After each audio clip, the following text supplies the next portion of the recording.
ቅድስት ኦርቶዶክስ ተዋሕዶ ቤተክርስቲያናችን መልስ አላት ብቻ ሳይሆን ራሷም መልስ ናት። ፕሮግራማችን ተጀምሯል። ለዛሬው መርሃ ግብራችን መጀመር ምክንያት የሆነውን ቪዲዮ አብረን ተከታትለን እንመለስ። ዋነኛው የአሕዛብ ሐዋርያ ጳውሎስ ምን አለ? በአሕዛብና በነገሥታት ፊት ብርሃን እንድትሆን ሾሜሃለሁ የተባለው ሰውዬ እኔ ለማጥመቅ ክርስቶስ አላከኝ። ጥምቀት አስፈላጊ የሆነባቸው ትምህርቶች አሉት። መዳን መንግስቱን የዘላለም ሕይወት መውረስ ጋር በተመለከተ ግን አጥምቅ ተብዬ ነው ያልተላኩ፣ ወንጌልን ለሰብክ እንጂ። ጥምቀትን በግድ ብትጨምርበት ምን ይሆናል ሲባል የክርስቶስ መስቀል ከንቱ እንዳይሆን። ከጥምቀት ውጭ ያለ ሰው 9 ጊዜ የኢየሱስ ክርስቶስን ክቡር ስም ቢጠራ በጥምቀት በር በኩል ካልገባ ወደ መንግሥተ ሰማያት ሊገባ አይችልም። ምክንያቱም አምላካችን ኢየሱስ ክርስቶስ ዮሐንስ 3 ላይ ሰው ዳግመኛ ከውሃና ከመንፈስ ቅዱስ ካልተወለደ በቀር የእግዚአብሔርን መንግሥት ሊያይ አይችልም። ያለ እምነት ጥምቀት አይገኝም። ምክንያቱም አመን ይቀድማል። ያለ ጥምቀት የእግዚአብሔር ልጅ መሆን አይቻልም። የእግዚአብሔር ልጅ ካልሆኑ ደግሞ መንግሥተ ሰማያት አይታሰብም። ያ ከሆነማ የክርስቶስን ጥምቀት ከንቱ ማድረግ ነው። ጥምቀት ቀጥታ እንደሚያድን ደግሞ ቅዱስ ጴጥሮስ በአንደኛ መልእክቱ ምዕራፍ 3 ቁጥር 21 ላይ በኖህ ዘመን የጥፋት ውሃ ወርዶ ምድርን ከክፋት ከበደል ከኃጢአት እንዳጸዳት ከተናገረ በኋላ ያ ውሃ ጥምቀት ምሳሌ ሆኖ አሁን ያድነናል። ይኸውም የሰውነትን እድፍ ማስወገድ አይደለም ካለ በኋላ ለእግዚአብሔር የበጎ ሕሊና ልመና ነው እንጂ ይላል። ጥምቀቱ ላይ ጸሎት ይቀርባል። የሚጠመቁ ሰዎች የተቀደሰ አእምሮ እንዲኖራቸው የሚጸለየው ወንጌል ነው፣ የእግዚአብሔር ቃል መዝሙረ ዳዊት ነው የሚጸለየው። ለእግዚአብሔር የበጎ ሕሊና ልመና ነው እንጂ ካለ በኋላ ቀጥታ ደግሞ ከኢየሱስ ክርስቶስ ትንሣኤ ጋር ያገናኘዋል። ይኸውም በኢየሱስ ክርስቶስ ትንሣኤ ነው ይላል። እንደ ይህን ቃል ሲያነሳ ክርስቶስ ያስተማረው ዮሐንስ ወንጌል ምዕራፍ 3 እንደው ይጠፋዋል። ሰው ዳግመኛ ካልተወለደ በቀር የእግዚአብሔር መንግሥት አይወርስም፣ መወለጃውም ውሃና መንፈስ ነው ብሎ ሰው ዳግም ካላመነ ካልተጠመቀ አይድንም የሚለው የመጽሐፍ ቅዱስ ክፍል የዋለበት አይመስልም። ስለዚህ ይህችን ብቻ ነጥቆ ለምን እንደተጻፈ ሳይገባው እንዲህ አድርጎ መናገሩ ፍጹም ስህተት ነው። በማቴዎስ ወንጌል ምዕራፍ 28 ቁጥር 19 እስከ 20 ድረስ ያለው ደቀ መዛሙርቱን ያዘዛቸው እንግዲህ ሂዱና አሕዛብን ሁሉ በአብ በወልድ በመንፈስ ቅዱስም እያጠመቃችኋቸው ያዘዝኋችሁን ሁሉ እንዲጠብቁ እያስተማራችኋቸው ደቀ መዛሙርት አድርጓቸው። የክርስቶስ ደቀ መዛሙርት ለመሆን መጀመሪያ መማር፣ ማመን፣ ከዛ መጠመቅ።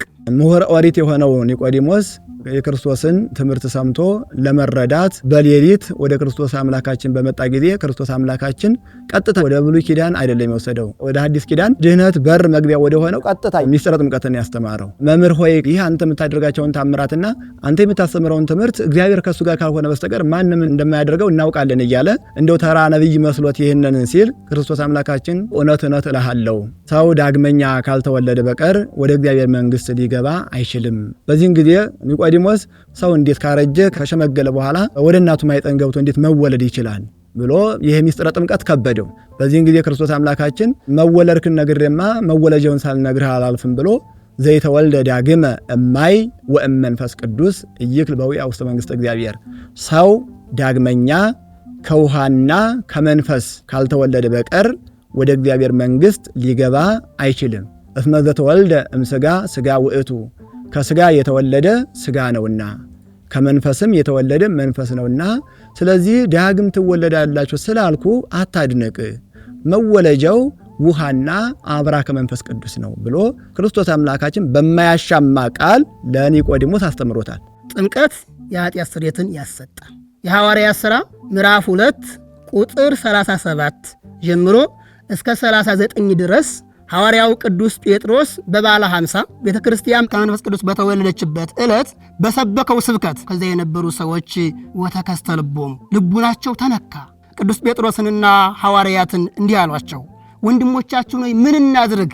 የነገራችሁን ሁሉ ገብቶናል። ቅዱስ ጴጥሮስ በዚህ ጊዜ አይ በኢየሱስም ካመናችሁ በቂያችሁ ነው አላለ። ቀጥሎ ምን አላቸው? ንስሐ ግቡ፣ ኃጢአታችሁም ይሰረይ ዘንድ እያንዳንዳችሁ የኢየሱስ ክርስቶስ ስም ሕይወት መድኃኒት እንደሆነ አምናችሁ በአብ በወልድ በመንፈስ ቅዱስም ተጠመቁ።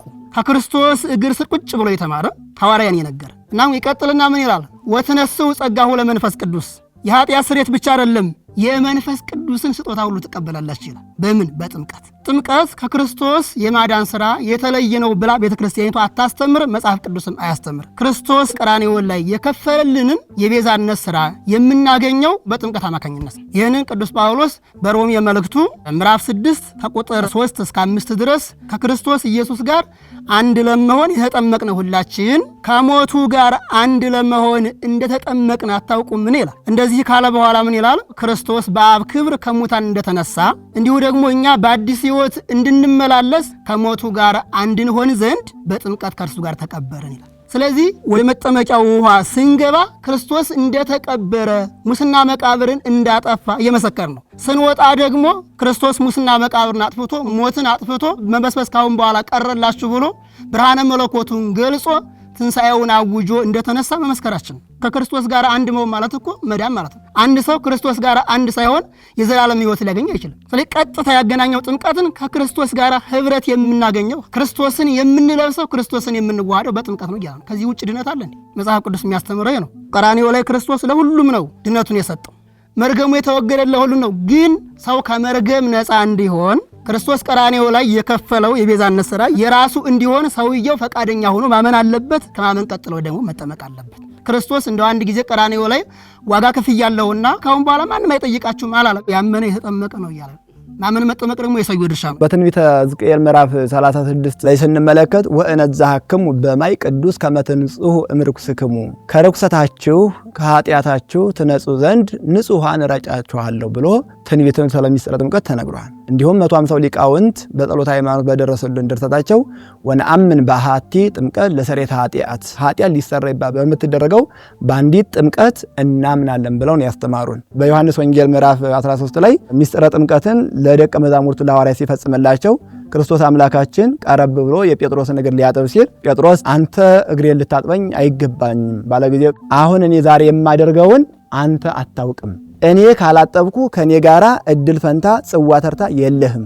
ተራ እጅ ማስታጠብ ተራ እግር ማጠብ ቢሆን ኑሮ ጴጥሮስ በዚህ እግር መታጠብ ከክርስቶስ እድል ፈንታ እንዴት ሊለይ ይችላል? ይህ ቤተክርስቲያናችን እንደምታስተምረው ምስጢረ ጥምቀትን ለሐዋርያት እየፈጸመላቸው ከዚያ ቀጥሎ የሚያደረገው ቅዱስ ሥጋውና ክቡር ደሙን ያቀበላቸው ከጥምቀት ቁርባን ስለሚከተል ማለት ነው። ስለዚህ ከምስጢረ ጥምቀቱ ውጭ ከወንክ እኔ ካንተ ጋር አልኖርም አንተም ከኔ ጋር አትኖርም ነው። ቅዱስ ጴጥሮስን ክርስቶስ ያጠበው በምንድን ነው? በውሃ ነው። አሁን እኔ የማደርገው ነገር አይገባም፣ ኋላ ግን ይረዳሃል። መታጠብ አሁን ለጴጥሮስ ምንድን ነው? አሁን አይገባም የተባለው ምስጢር ነው። ይህ ሰው አሁን ጥምቀትን እንደ ተራ ትጥብት ነው ያየው። እንዲሁም ውሃ ሳሙና ካልተጨመረበት አያጠራም ነው ያለው። ምስጢረ ጥምቀትን ያልተረዳ ሰው እንደሆነ ይረዳል። ስለዚህ ጴጥሮስ አሁን እኔ የማደርገውን አታውቅም፣ ኋላ ግን ታስተውለዋለህ አለው። ከዚያም በኋላ ምስጢረ ጥምቀት ሲገባው ቅዱስ ጴጥሮስ እንዲህማ ከሆነ እግሬን ብቻ አይደለም መላ ሰውነቴን እጠበኝ ብሎ ቅዱስ ጴጥሮስ ፈቃደኛ ሆኖ ታጥቦ በታጠበበት እግሩ ወንጌልን ዙር አስተምሮ የመንግስተ ሰማያት ባለቤት ሆኗል። ስለዚህ ክርስቶስ አምላካችን በትምህርት ይሄን አድርጎ አስተምሯል። በትእዛዝ ደቀ መዛሙርቱን አስተምሮ እስከ ዓለም ዳርቻ ድረስ ሄዳችሁም አሕዛብን በስሜ እያሳመናችሁ እያስተማራችሁ በአብ በወልድ በመንፈስ ቅዱስ ስም አጥምቋቸው፣ ካሳመናችኋቸው ይበቃቸዋል አላለም። የሚጠመቁት በውሃ ነው። ውሃው ግን ተራ ውሃ አይደለም። ውሃው በጸሎቱ ስልጣን ባላቸው ካህናት አባቶቻችን ሲባረክ ከውሃነት ወደ ማይገቦነት ይለውጠዋል። ለዋጩ አክባሪው ማን ነው? መንፈስ ቅዱስ። እግዚአብሔር ኢየሱስን ከሙታን እንዳስነሳው በልብ ብታምን ትድናለህ። ጌታ እንደሆነ በአፍህ ብትመሰክር ትጸድቃለህ። ለዚህ ጳውሎስ ምን አለ? ከነዚህ ሰዎች በቀር አንድ ስንኳ ስላላጠመቅኩ ጉዳችሁ ፈላ አለ። የእስጢፋኖስንም ቤተሰቦች ደግሞ አጥምቄ ያለው ጨምሬ ሌላ አጥምቄ እንደሆነ አላውቅም። ምንድነው እንደዚህ ጥምቀቱን የሚያክል ስራ እንዴት ነው ጳውሎስ እንትናንም አጥምቄ ያለው እኔ ከዛ ወዲህ ግን ማስታወሰው የለም። እያንዳንዱን እያፈንክ ነው እንጂ ውሃ ውስጥ መክተት ለማጥመቅ ክርስቶስ አላከኝምና።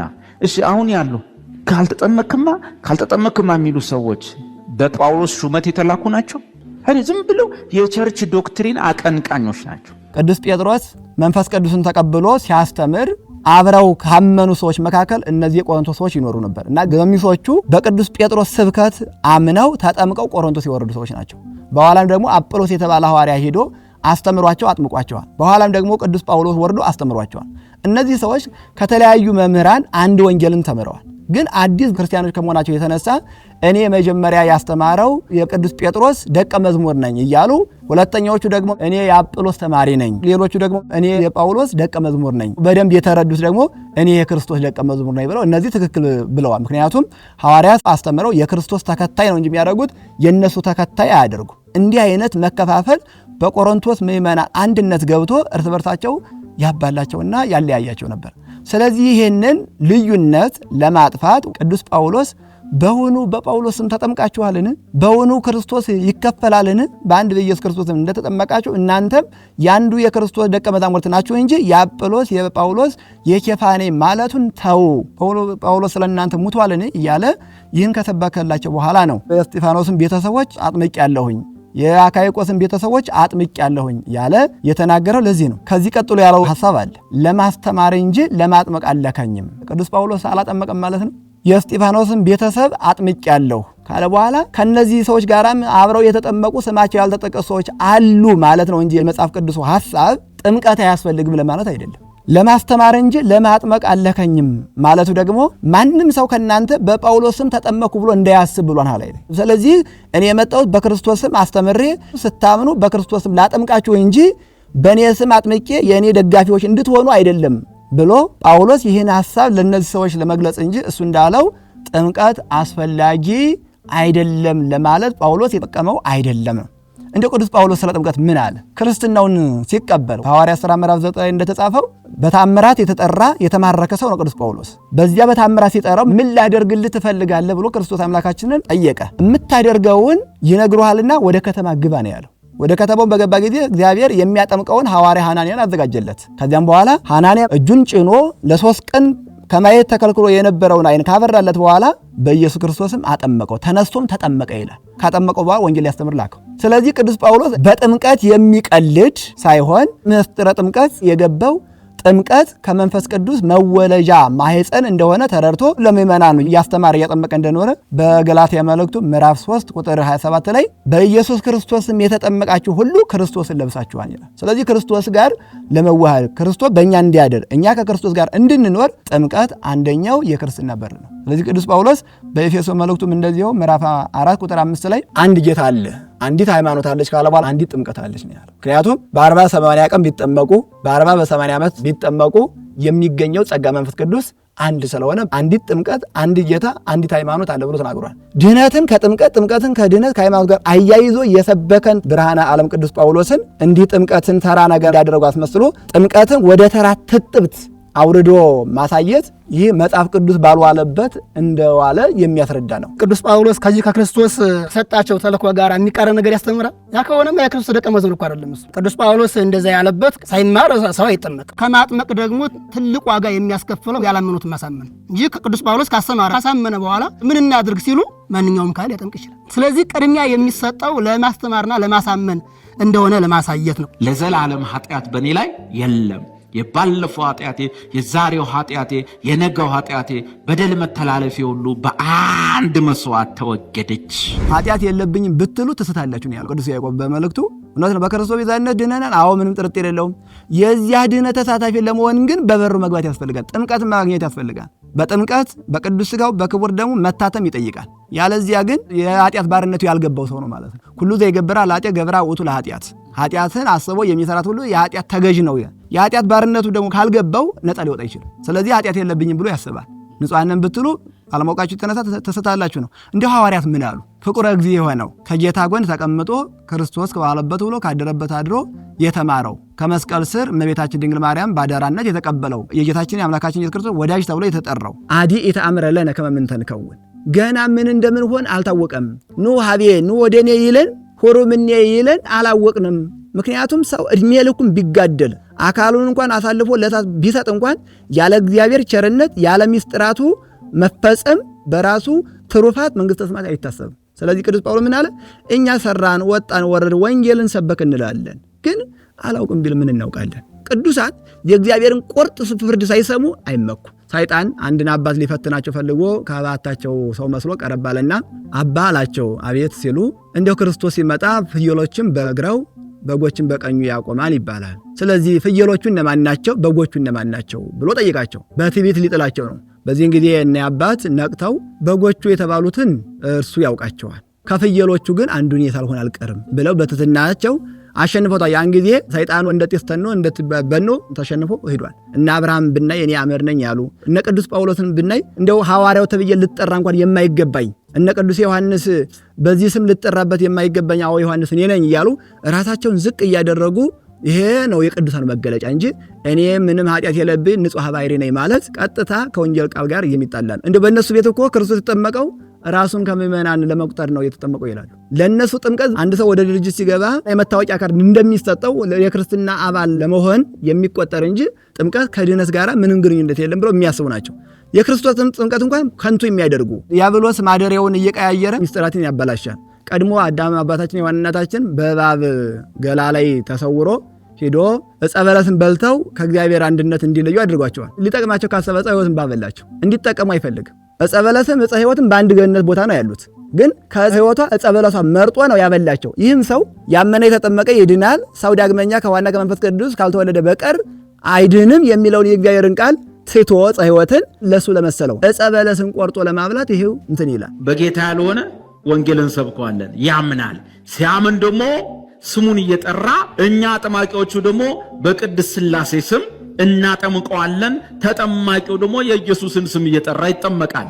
እኔ ዳዊት ወንድሜን በቀለን በአብ በወልድና በመንፈስ ቅዱስ ስም አጠምቀዋለሁ ላለሁ፣ እሱ ደግሞ ኢየሱስ የእግዚአብሔር ልጅ ነው እያለ ይጠመቃል። ከዚያ በኋላ ወደ አራቱ ጉባኤዎች ይደባለቃል። ችግሩ እኮ ይሄ እኮ ነው። መጀመሪያ ቤተ ክርስቲያኒቱ ስለምታስተምረው ነገር ይገምታሉ፣ አያውቁትም። ከዛ የመሰላቸውን ያስቀምጣሉ። አምላካችን ክርስቶስ እንዳዘዘ በማቴዎስ ወንጌል ምዕራፍ 28 ላይ በአብ በወልድ በመንፈስ ቅዱስ ነው የምንጠመቀው። የሚጸለየውም ክርስቶስ ያስተማረው ቅዱስ ወንጌል ነው የሚጸለይበት። ሲጸለይበት ቅዱስ መንፈስ ይወርዳል፣ ውሃው ላይ ይሰፋል። ከዛ ቅዱስ መንፈስ ካለበት ከውሃና ከመንፈስ እንወለዳለን። ቤተ ክርስቲያናችን የሚደረገው ነገር ሁሉ በክርስቶስ ነው የሚደረገው። የዘወትር ጸሎቷ ኢየሱስ ክርስቶስ ጦመ ስም ለዘይጸውዕ አይደል?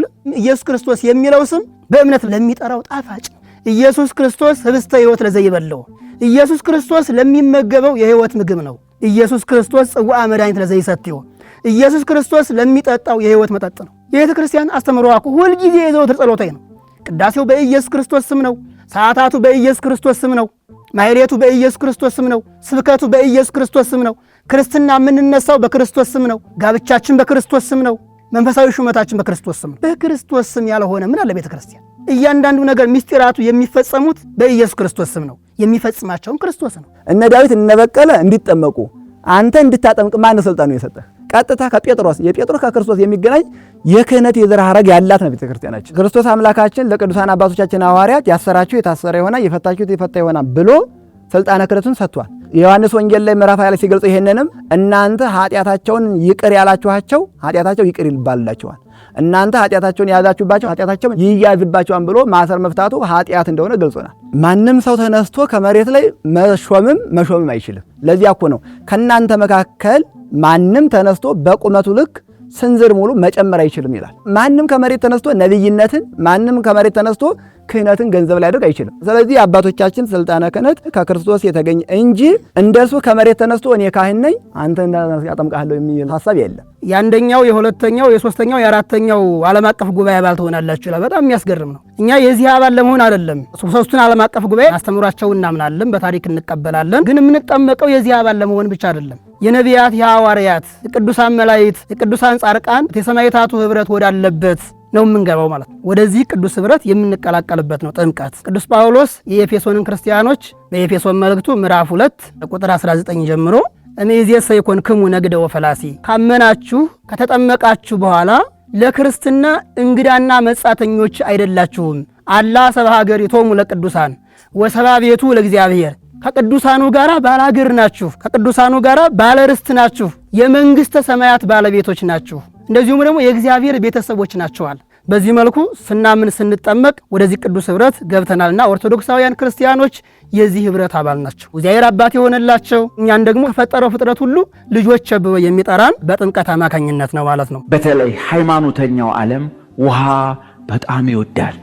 ሲረጥበው በጣም ደስ ይለዋል። ውሃ በዚህ ፈሶ ምናምን ሲል ኃጢአቱ የታጠበ ይመስለዋል። ከሃይማኖት ውጭ መሆኑን በዚህ መረዳት እንችላለን ማለት ነው። ሕይወት አለኝ ብሎ የሚያስብ አካል ግዴታ ውሃ ያስፈልጋል ነው። ውሃን የማይፈልግ ምውት ነው። በመንፈሳችን ደግሞ ከማኅፀነ ዮርዳኖስ የምንወለድበት ውሃን የዳግም ልደት ማግኛ አድርጎ የሰጠን እግዚአብሔር ነው። መጽሐፍ ቅዱስ በመጀመሪያ ደረጃ ሲገልጸው አላየውም እንጂ ወመንፈስ እግዚአብሔር ይጤል መልተማይ ነው። የእግዚአብሔር መንፈስ በውሃው ላይ አድሮ አለ ነው ያለው ሐዋርያው ቅዱስ ጴጥሮስ በአንደኛ መልእክቱ ምዕራፍ 1 ላይ ዳግመኛ የተወለዳችሁት ከሚጠፋ ዘር አይደለም በሕያውና ለዘላለም በሚኖር በእግዚአብሔር ቃል ከማይጠፋ ዘር ነው እንጂ ይላል። ስለዚህ ጥምቀቱ ሲፈጸም ያለው ውሃ ተራ ውሃ ሳይሆን ሕያውና ዘላለማዊ በሆነ በእግዚአብሔር ቃል የሚባረክ ወንጌል የሚጸለይበት ቅዱስ ውሃ ነው ማለት ነው። የሐዋርያት ሥራ ምዕራፍ 8 ከቁጥር 26 ጀምሮ ነው። የኢትዮጵያ ጃንደረባ ባኮስ ቅዱሳት መካናትን ለመሳለም ሄዶ ከዛ ሲመለስ እግዚአብሔር መንፈስ ቅዱስ ሐዋርያው ፊልጶስን የላከለት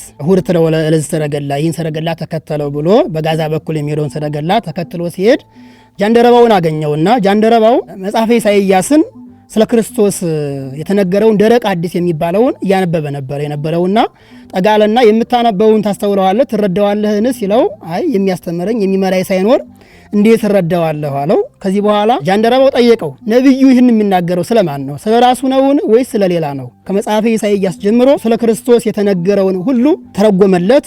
ከዚህ በኋላ እንዲያስተማረው ከወንዝ ደረሱ። እንደዚህ ከሆነ እነሆ ውሃ እንዳልጠመቅ የሚከለክለኝ ማን ነው አለ። በኢየሱስ ክርስቶስ በፍጹም ልብህ ብታምን ተፈቅዶልሃል አለው። ኢየሱስ ክርስቶስ የእግዚአብሔር ልጅ እንደሆነ አምናለሁ አለ። ከዚህ በኋላ ተያይዘው ወደ ወንዝ ወረዱ፣ አጠመቀው። ለምልክት ነው መንገድ እየሄዱ ከሰረገላ አስወርዶ የደከመውን ሰው የሚያጠምቀው የማይደረግ ነገር እኮ ነው። ፊልጶስ እኮ ተልኮ የመጣው ልጅ ስለሆነ እኮ ነው። በኢትዮጵያ ኦርቶዶክስ ተዋሕዶ ቤተክርስቲያን ጥምቀት ምንድን ነው? መድኃኒታችን ኢየሱስ ክርስቶስ በማቴዎስ ወንጌል ምዕራፍ 3 ላይ ተጽፎ እንደምናገኘው የመጀመሪያ ስራውን ያደረገው መጠመቅ ነው። ስለዚህ እያንዳንዱ አማኝ ክርስቲያን የሚጠመቅበት ውሃ ተራ ውሃ ሳይሆን አባቶቻችን ከእግዚአብሔር ዘንድ በተሰጣቸው ስልጣነ ክህነት ውሃውን በባረኩት ጊዜ ከተራ ውሃነት በዕለተ ዓርብ ከጌታ ጎን የፈሰሰ ማየገቦ ይሆናል። በዚያ ተጠምቀው የሥላሴ ልጅነትን አግኝተው የክርስቶስ ቤተ መቅደሶች ይሆናሉ። ክርስቶስ አምላካችን ለምን ተጠመቀ ስንል አንደኛው አብነት ሊሆነን ነው። ጥምቀት በክርስትናው ዓለም የድህነት በር እንደሆነ ለማስረዳት በውሃ ተጠምቆ ጥምቀት አስፈላጊ እንደሆነ ነግሮናል። በጥምቀቱ ጸጋን ክብርን ያገኘን እኛ እንጂ ክርስቶስ መጠመቁ እከብራኤል ክቡር እጸድቃኤል ጻድቅ የባሕርይ አምላክ ስለሆነ ጥምቀትን በተግባር ፈጽሞ ለማሳየት ክርስቶስ አምላካችን ተጠምቋል። ሁለተኛ የተጠመቀበት ምክንያት የምንጠመቅበት ማየገቦ ዳግም ለሕይወት የምንወለድበት የዳግም ልደት መወለጃ ዮርዳኖስን በሪት ማህፀን ለማድረግ ለውሃው ኃይል ጽን ለመስጠት አስቦ በዚህ ሁለተኛ ነጥብ ክርስቶስ አምላካችን ተጠምቋል። ሶስተኛ ሐዋርያው ቅዱስ ጳውሎስ በቆላስይስ መልእክቱ ምዕራፍ 2 ላይ እንደገለጸው የዕዳ ደብዳቤያችንን ለማጥፋት በተግባር ያከናወነው ነው። ከምን ጀምረን ምን ላይ ነው ምን ጨርሰው የጥምቀቱን ጸሎት ሥርዓቱ እንዲነግሩን ማለት ነው። በስመ አብ ወወልድ ወመንፈስ ቅዱስ አሐዱ አምላክ ተብሎ የሚጀምር ቅዱስ ወንጌል ይነበባል፣ መዝሙረ ዳዊቱ ይነበባል፣ ሌሎችም የነቢያት ይነበባል፣ ሐዋርያት መልእክታት ይነበባሉ፣ ግብረ ሐዋርያት ይነበባል፣ ቅዱስ ያሬድ ስለ ጥምቀት የደረሰው ይባላል በዜማ። ይሄ ሁሉ ከተባለ በኋላ ሲያጠምቀው ራሱ በአብ ስም በወልድ ስም በመንፈስ ቅዱስ ስም አጠምቀሃለሁ እያለ በአብ በወልድ በመንፈስ ቅዱስ ስም እሰይምሃለሁ እያለ የክርስቶስን ስም እየጠራ ነው ጸሎተ ሃይማኖት ይጸለይለታል። ሕፃን ከሆነ ክርስትና እናት ክርስትና አባት እሱን ወክለው ሃይማኖቱን እያስተማሩ እያስረዱ የሚያሳድጉ በቤተ ክርስቲያን ጉባኤ ፊት ቀርበው ስለሱ ቆመው ጸሎተ ሃይማኖትን ይጸልዩለታል። ካደገ በኋላ የሚጠመቅ ካለ ደግሞ ጸሎተ ሃይማኖትን ይጸልየዋል ማለት ነው። ስለዚህ በአብ ስም በወልድ ስም በመንፈስ ቅዱስ ስም ተጀምሮ በስላሴ ስም ይጠናቀቃል። የልጅነት ጥምቀታችንና ጸበል ቦታ ሄደ ለደዌ የምንጠመቀውን ልዩነቱን ሐዋርያው ጳውሎስ አንዲት ጥምቀት ብሎ ተናግሯል። ለምን ጥምቀት አንዲት ሆነች ቢባል ሰው ከስጋ ወላጆቹ የሚወለደው አንድ ጊዜ ነው። ከመንፈስ ቅዱስ የምንወለደው አንድ ጊዜ ነው። የክርስቶስን ልጅነት የመንግስተ ሰማያትን ዜግነት የማይጠፋ ስም የማይጠፋ ክብር የምናገኝባት ጥምቀት የልጅነት ጥምቀት ነው። መዝገበ ውሉድ ፍቁራን ይላታል መጽሐፍ። የክርስቶስ ልጆች የክርስቶስን ልጅነት የሚቀበሉበት ወደ ወገኖቹ መጣ ላመኑበት የልጅነትን መብት ሰጣቸው አይደለም ይላል። የመንፈስ ቅዱስ ልጅነት የምናገኝበት ጥምቀት በሶስት መንገድ ይገኛል። አንደኛው በስርዓቱ መጥቶ ጸሎት ተደርሶ ይጠመቃል። ሁለተኛ አንድ ሰው በሌላ ቤተ እምነት ቆይቶ ለማመን ለመጠመቅ መንገድ ላይ ያለ አምስቱን አዕማደ ምስጢር ነገረ ቅዱሳንን ነገረ እግዚአብሔር እየተማረ ያለ በመካከል ሃይማኖታችሁን ካዱ ለጣዖት ስገዱ የሚል አካል ቢመጣ ያን ጊዜ ሃይማኖቴን አልክድም፣ ለጣዖት አልሰግድም፣ ከክርስቶስም ሕይወት አልወጣም ብሎ በእምነቱ በአቋሙ ቢጸና ያን ጊዜ ያ ሰው በሰይፍ ቢሰየፍ ስለ እምነቱ ስለ ሃይማኖቱ ሲል ያፈሰሰው ደም ጥምቀት ሆኖ የልጅነትን ጸጋ ያሰጠዋል። አንድ ሰው ሚስጥራቱን እየጠየቀ እየተማረ እንዳለ ኃጢአቱን እያሰበ ግፋ ሰማዕታትን ሞተ ወልደ እግዚአብሔርን የራሱንም ኃጢአት እያሰበ ለመጠመቅ መንገድ ላይ እያለ ያለቀሰ ኃጢአቱን እያሰበ ቢሞት ኃጢአቱን አስቦ ያለቀሰው እንባ ጥምቀት ይሆናል። ምክንያቱም ሐዋርያው ቅዱስ ጳውሎስ በሁለተኛ ቆሮንቶስ መልእክቱ ምዕራፍ 7 ላይ ስለ እግዚአብሔር የሚደረግ ሐዘን ሕይወትን ያመጣል። ጥጦስን ብናነሳ መቼ ተጠመቀ እያሉ ይጠይቃሉ። ጥጦስ አንባ አነሳው ጥምቀት ሆኖ የገነት ባለቤት የሆነው ለዚያ ነው። ስለዚህ በዚህ 3 ደረጃ የልጅነት ጥምቀት አባት ሆይ ብለን የምንጠራበትን ኃይል የምናገኘው በእነዚህ መንገዶች አማናዊ የልጅነት ጥምቀት እናገኛለን። ከዚህ ውጭ ያለው ቅድስት ቤተክርስቲያናችን በቅዱሳኑም በክርስቶስም በተሰየመው ጥምቀት መጥተው ተጠምቀው የሚያገኙት ፈውስ የፈውስ ጥምቀት ነው የሚባለው። የስጋዊ ድነት ጥምቀት ነው የሚባለው እንጂ ከልጅነት ጥምቀት ጋር አይያዝም። እንዲሁም በየዓመቱ ጥምቀትን ስናከብር ታቦታተ ሕጉ ከመንበረ ክብራቸው ተነስተው ወደ ባሕረ ጥምቀቱ ሄደው ድንኳን ተደኩኖ እዚያ አድረን ጧት ላይ ቤተክርስቲያናችን ጸበሉን ባርካ ሥርዓተ ቅዳሴውን አድርሳ የምትረጨን ክርስቶስ አምላካችን ሲጠመቅ ውሃውን ባርኮታልና የዚያ የክርስቶስ የጥምቀቱ በረከት ተሳታፊዎች እንድንሆን እንጂ የኢትዮጵያ ኦርቶዶክስ ተዋሕዶ ቤተክርስቲያን በየዓመቱ ልጆቿን አታጠምቅም። ምክንያቱም ጥምቀት አንዲት ናት። ወላጆች ልጅ ወልደው ክርስትና ሊያስነሱ ይዘው ሲመጡ ካህናቱ ለብቻ ውዳሴ ማርያም ይጸልዩና ለብቻ ያስቀምጣሉ። ለሕፃኑ መጽሐፈ ክርስትና የተጸለየበት አሐዱ አብ ቅዱስ፣ አሐዱ ወልድ ቅዱስ፣ አሐዱ ውእቱ መንፈስ ቅዱስ ተብሎ ከተጸለየበት በኋላ ከውሃነት ወደ ማየገቦነት የተለወጠውን ለሕፃኑ ብቻ ታጠምቃለች። ክርስትና ያስነሱ ሰዎች ግን በጸሎተ ማርያም የከበረውን ጸሎት ለምእመናኑ ትረጫለች። ቆመው ክርስትና ሲያስነሱ ሕፃኑን ለመባረክ ሕፃኑ ጸጋ መንፈስ ቅዱስ ለመስጠት የወረደ መንፈስ ቅዱስ አብሮ ይባርካቸዋል። የልጅነት ጥምቀት ከቤተ ክርስቲያን ውጭ አይፈጽም። ምክንያቱም ክርስቶስ አምላካችን ከገሊላ ወደ ዮርዳኖስ ሄዶ መጠመቁ እያንዳንዱ ተጠማቂ አካል ከቤቱ ወደ ቤተ ክርስቲያን መጥቶ ሚስጥራት በሚፈጸሙበት እግዚአብሔርና ሰው ሰውና መላእክት ሰውና እግዚአብሔር በሚገናኙበት በቅድስት ቤተክርስቲያን የልጅነት ጥምቀት የሚፈጸመው በዚህ ውስጥ ነው። ከዚህ ውጭ አይፈጸምም። ከተጠመቀ በኋላ ቅባሜሮን 36ቱን ሕዋሳቱን ይቀባል። ውስጡም ውጩም እንዲቀደስ አእምሮው ብሩህ እንዲሆን እግዚአብሔርን በንጽህና እንዲያመልክ ኃጢአትን የሚያሸንፍበት ሰይጣንን የሚዋጋበት ኃይል እንዲያድርበት በቅባሜሮን ይታተማል። ከዚያ በኋላ ጾም ይጀምራል። ክርስቶስን እየተሳተፈ ነው። ሳይጠመቅ ጡት መጥባት ይችላል። ከተጠመቀ በኋላ ግን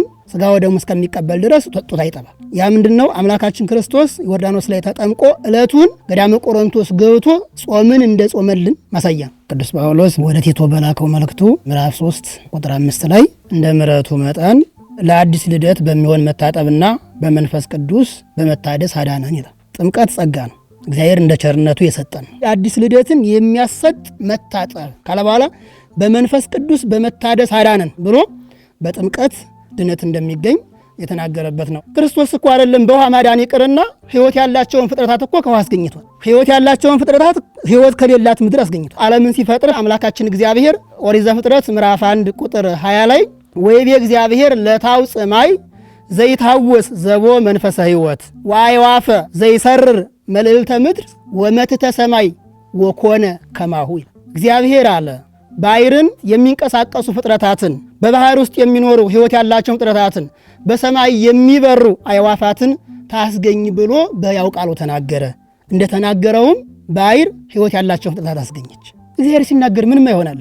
እኛን በውሃ አማካኝነት ቅዱስ መንፈሱን አሳድሮ አዳነን ብንል ስተቱ ምንድን ነው? በማርቆስ ወንጌል በምዕራፍ 16 ቁጥር 16 እንደተጻፈው ያመነ የተጠመቀ ይድናል፣ ያላመነ ግን ይፈረድበታል። ይሄ የክርስቶስ ቃል ነው። አሁን ይሄ ቃል የሚሰራው እድሜው ለትምህርት የበቃ ሰው ከመጠመቁ በፊት ያምናል፣ ካመነ በኋላ ይጠመቃል። መቼ አምነው ነው የኦርቶዶክስ ልጆች የሚጠመቁት ይላሉ። ማመን እድሜን ይጠይቃል፣ የትምህርት ደረጃን ይጠይቃል። ይህንን ቃል ቤተክርስቲያኒቱ አተው አይደለም። በሌላ ቤተ እምነት የመጣ ሰው ቢመጣ ቀጥታን ወስደን አሽበል ብለን አናስጠምቀውም። ምክንያቱም የተቀደሰውን ላልተቀደሱት አትስጡ የሚል አምላካዊ ትእዛዝ አለና የተቀደሰውን ሚስጥረ ጥምቀት ላላመኑ ሰዎች አስቀድማ ቤተክርስቲያን ስለማሰጥ 3 ዓመት 5ቱን አዕማደ ምስጢር ጠንቅቃ መምህር ሰታ ቤተክርስቲያን ታስተምራለች፣ በትምህርት ታጠምቃለች ማለት ነው እንጂ ሕፃናትን ይሄ አይመለከትም። ለምሳሌ ሐዋርያው ቅዱስ ጳውሎስ በሁለተኛ ተሰሎንቄ መልእክቱ ምዕራፍ 3 ቁጥር 10 ላይ ሊሰራ የማይወድ ሰው አይብላ ይላል። አሁን ይሄ መልእክት ሕፃናትን አይመለከትም። ምክንያቱም ሕፃናት ገና ለስራ አልደረሱም። የመስራት አቅም ኑሮት ሊሰራ የማይፈልግ አይብላ ብሎ እንደተናገረ ሁሉ ይህ ቃል ደግሞ ሕፃናትን ሳይሆን በአቅማቸው እድሜያቸው ለስራ የደረሱት ሰው የሚመለከት ነው። ስለዚህ ክርስቶስ አምላካችን ያመነ የተጠመቀ ይድናል፣ ያላመነ ግን ይፈረድበታል። ያላመነ እንጂ ያልተጠመቀ መቻለ ብለው ደግሞ ይዘረዝራሉ። መጀመሪያ ለመጠመቅ ምን ይቀድማል? ማመን። ስለዚህ ሳያምኑ መጠመቅ የለም። ምክንያቱም ካላመነ አይጠመቅም፣ ካልተጠመቀ ይፈረድበታል። ባጭሩ ሊቃውንተ ቤተ ክርስቲያን አባቶቻችን ዘመናቸውን ሙሉ በጉባኤ ቤት የኖሩት መልስ አላት ብቻ ሳይሆን ራሷ ኢትዮጵያ ኦርቶዶክስ ተዋሕዶ ቤተክርስቲያን መልስ ናት በሚል ርዕስ የተጀመረውን መርሃ ግብር ስለ ጥምቀት ያለውን ምስጢር በደንብ አመስጥረው ገልጠውልናል። ስለነበረ ጊዜ መድኃኔዓለም የተመሰገነ ይሁን። በቀጣይ ቸር ያገናኘን።